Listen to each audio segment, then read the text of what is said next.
There are few esports organizations in Europe that can contest with G2 Esports in terms of talent, titles, and fame. It features successful rosters in different esports that have claimed trophies beyond counting. In Valorant, G2 has been a force to be reckoned with as well. The team dominated the Ignition Series 2020 and shaped this esport in its early days. And both players being split up could be a massive problem here for him. He starts off on the shadow and Mixwell comes up clutch. But with the first big tournaments organized by Riot, the overall level of the competition in Valorant has improved, which is why G2 hasn't been as dominant anymore lately. The first indicator of that was First Strike Europe. Not a lot of utility. Nuki finds his fourth on the round now. Pit down in heaven. The ace from Nuki closes this out. G2 eliminated here by Heretic. Team Heretics beat G2 Esports in the semi-finals 2-1. A huge shock for the squad that had dominated Europe's scene for 5 months. After the event, G2 adjusted their roster immediately. David P was benched, and the Polish youngster Zeke joined. On top of that, Mike's trial as a coach ended and the British Nilzinho joined. 2 experienced shooter stars in Mixwell and Pitt, with 3 young talents, that was G2's solution to conquer the #1 spot in Europe again. The changes worked out splendidly, as G2 claimed victory at Red Bull home ground, beating notable opponents such as NIP and Team Liquid. G2 was favoured by many experts entering the VCT Challengers. G2 is definitely not a one-man show.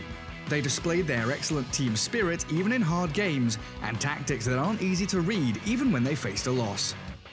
I feel like when you try to analyze G2 and how they play, you can't really have like any certain conclusions to how to counterplay them. You have to expect the unexpected against G2. Even with their backs to the wall, the players never give up. Strong map control combined with a playstyle which they adjust to their opponent's weaknesses makes them hard to counter. So I think one of the biggest strengths that we have in game as a team is the fact that everyone is so individually skilled. I don't think there's any other team out there in Europe that has 5 players that kind of match up with us in terms of individual skill. On attack especially, like if we're feeling it, we can just snowball teams so quickly. So yeah, just the raw skill that is in this team I think is unmatched. And if we can take advantage of that, I think we are the best in Europe still. They don't only rely on flashy duelists either. Every player has a notable impact on their game. Zeke is the perfect initiator, Ardis on Sova, Patitek with a strong map control thanks to his Omen plays, and last but not least Pitt that has had the back of his team with Killjoy and Cypher, a combination that works in every direction. However, when they played in the qualifier, they found a new nemesis in Ninjas in Pyjamas. The team they previously defeated 3-1 at Red Bull home ground stopped their advance twice. G2 lost to NIP 1-2 in the first week and 0-2 in week 2. Each time NIP were the final boss to overcome, but G2 failed after an intense battle. The weakest points that we had against NIP, I think, was the fact that we tried such a different comp.